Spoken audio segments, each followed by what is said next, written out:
Yo guys, what's up? Sheds here. Let's get to the chase because in this video I have a lot of cool stuff to say. And the only thing that I wanted to tell you is that this Sunday I will do a live stream of Dark Souls 3 with the commentary of the cartoon during the gameplay. So you definitely want to miss that. It's gonna be really awesome. And on Tuesday I will also make a live stream of the Ring City DLC, which is the last DLC for Dark Souls 3. So yeah, that's everything I want to say. Let's go. Okay, so first things first, let's detach Jon Snow's head for no reason, like this. Okay guys, so basically in the cartoon I had a few instances where I had to create the illusion of something that looks kind of 3D because for example in this scene right here the camera is going back like this, and so I needed to give the idea of a structure that is moving away from you, right? So basically everything that you see here, all these elements that I'm gonna break down right now, kind of contribute to give the illusion of that this roof here is going up and these characters are running on the roof. Also, what you see here, these lines here are guidelines that I used, and they are here to give me an idea of the framing of the shot, okay? In fact, if I activate the mask, you can see that now only the elements that are inside the shot are visible. If I deactivate the mask, everything else is showing. And so here in this scene, as you can see in the timeline, it's basically the shot here, and then it shrinks down, see? It's like the whole scene is shrinking, okay? So that, and onto itself, gives the idea of something that is going away from you, right? So if I activate the mask and do this movement like this on the timeline, you can see that right now you can already see some illusion, you know, of something going away from you. But if we go inside the scene and break it down, you have these two platforms on the right and on the left with the archers. And basically, as you can see, this is like a loop of the knights throwing the arrow, shooting the arrows here. They're looping like this. And then you have the platform here. And also we have these columns here on the left and on the right. And the reason why I use these columns was to hide the fact that the platform actually ends here. See, the platform is ending here. So I use these columns that pop inside the scene to cover this and give more like spatial, you know, a spatial reference. So the main elements that kind of sell the whole 3D effect are the roof and this structure here, this big platform here. So if we hide the characters now, like this, boop and boop, now you can have a more clear vision of the whole thing. And so this building here, it's the main thing that sells the illusion, because as you can see, this element here, this platform, I simply drawn this platform like this, but then as soon as the building goes away, it shrinks, this platform becomes more flat. See? It's way flatter now. It's more flat. But at the beginning it was more wide, it was wider. See? But then, as the camera goes away, it becomes flatter. And so it gives the idea that it was something that you were looking at from up, like this, from this direction, and then as soon as you go away, it becomes more flat, see? Then we have the roof. The roof, at the beginning, it's very zoomed in, like this, okay? And it's very like stretched. It's very stretched all the way like this. But then, as soon as you get far from the camera and you have this movement, the roof shrinks down. See? It's shrinking. And to do that, I simply took the roof like this and I basically shrinked it. See? I can do like this and this. So it's a combination of scaling the element, scaling it, and shrink it. I can do even more like this, see? Depends on the perspective. And so yeah, these two elements are the main things that sell the 3D effect, because if you see the animation like this, it actually looks like the platform is getting far from you. Also, another element that sells the movement, it's the arrows, because the arrows impact on the roof and then they shrink down following the roof itself. See? These arrows impact here and then they continue to shrink like this. See? So all these visual cues, these visual elements contribute to give you the idea of getting away from something and shrinking. And at last, we have the characters. These two characters here are running, right? They are basically running in place. And since they are running, you have the illusion that they are running towards you. And so if we watch the scene from outside, the result is that, as you can see here, it looks like they are traveling on the roof. If I toggle the mask, it actually looks like this.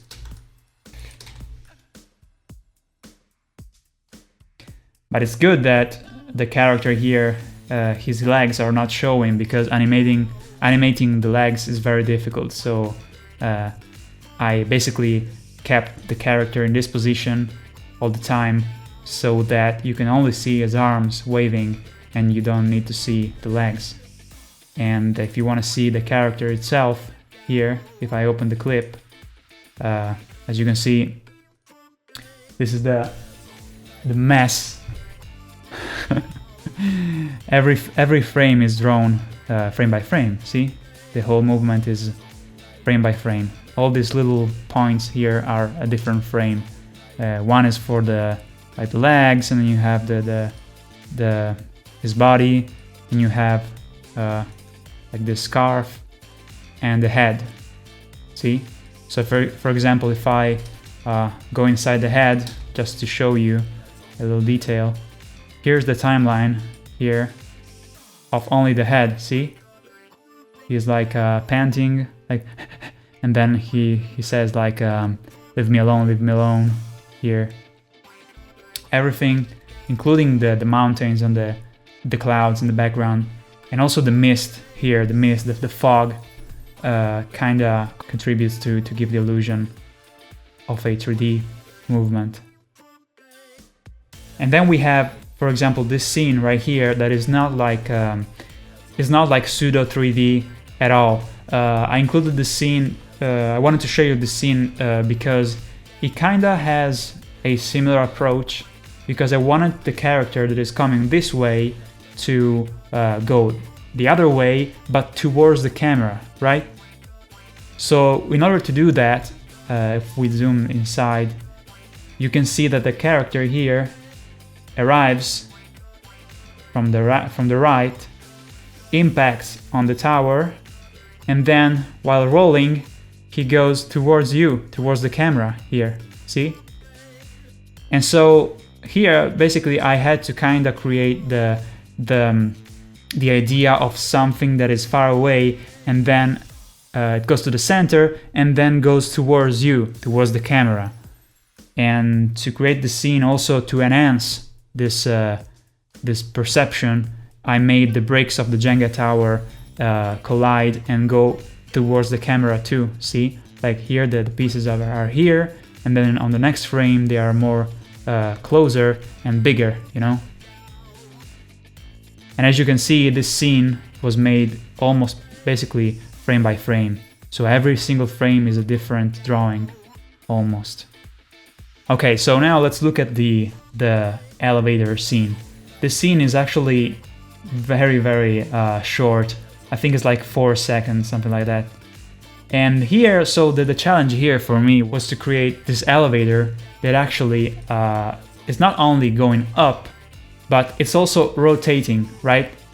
And to create this illusion was kind of interesting because it's difficult to have something circular that is simply drawn in 2D and make it look like something 3D, you know. It's kind of was challenging, and let me show you why. So let's open the clip here, the scene.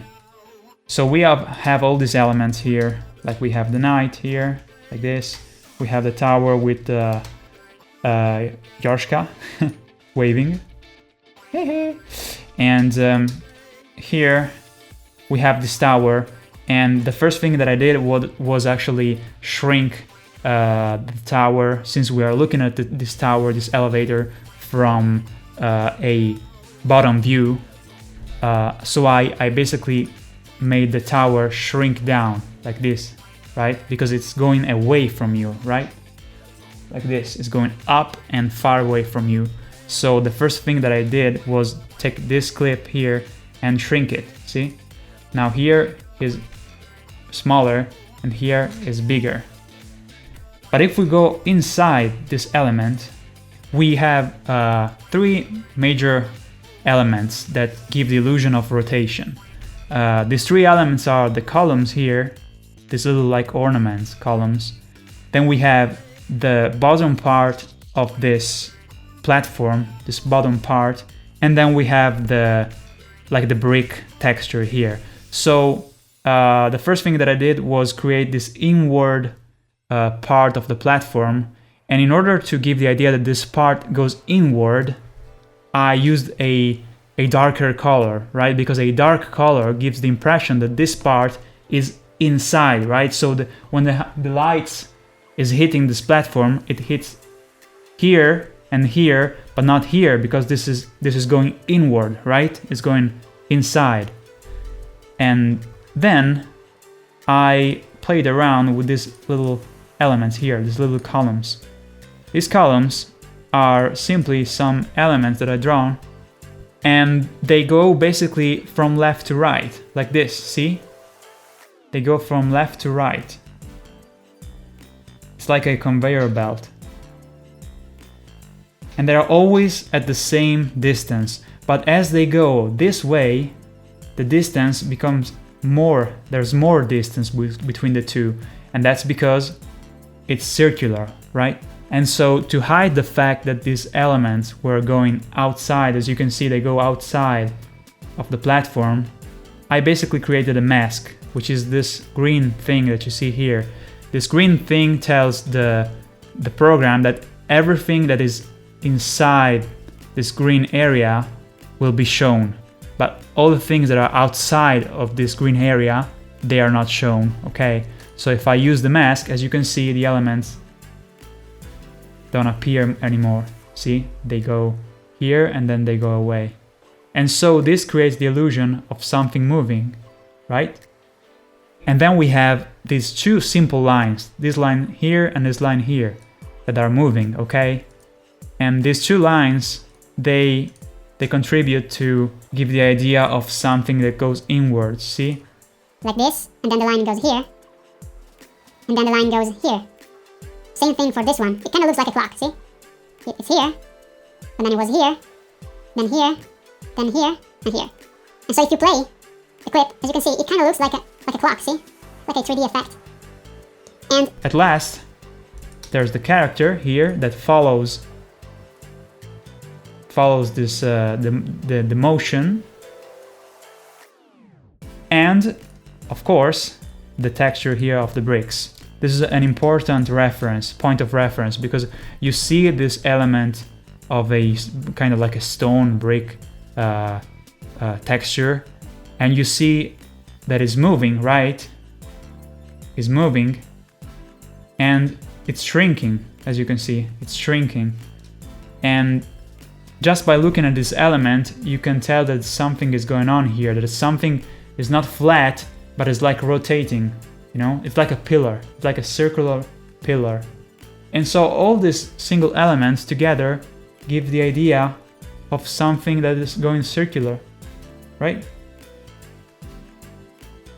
These are like little small cues and references that your brain follows, and it gets like fooled that this is a 3D thing, even though it's not 3D at all. And so in the end, if we watch the scene from outside, like this, and we also activate the mask, as you can see, it seems like this platform is going up and rotating.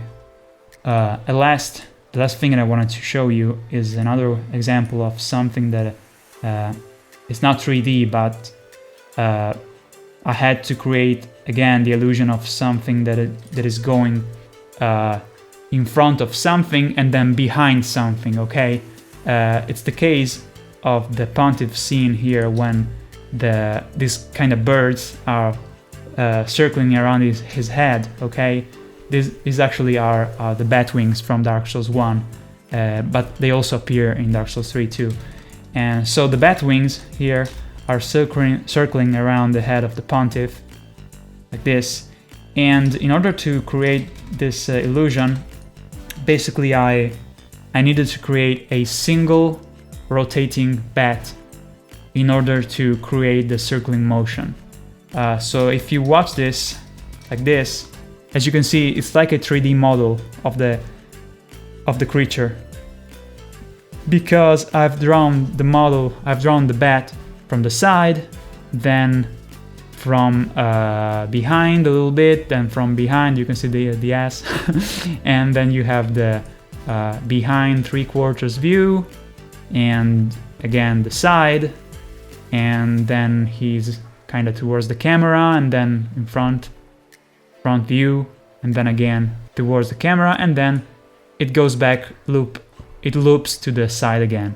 And so if you play this back and forth, it looks like kind of like a model rotating. So I created this, and then in the scene I made the bats circle around like this. And to create this thing that the bats are going behind the head of the pontiff, all I did was create a mask. Let me show you. If we open one of the bats and see what's inside, you can see that as soon as the bat is going behind the pontiff, there's a mask that appears that basically tells the program to not show the bat when it's behind the head of the pontiff, okay? But as soon as the bat pops out, you can see it again, see? And so in the end, if you watch the animation from the outside, like this, as soon as the bats go behind him, you can't see them anymore, see? They disappear, and then they come back, and they disappear, and then they come back. And also, one last thing is that I use the shadow on every bat wing here. You can see the shadow, because that adds a little more of realism, you know? Because you can feel that these bats are actually hovering over the head because they are projecting the shadow here. So everything, even here, contributes to give the illusion of something that is 3D, but actually it is not.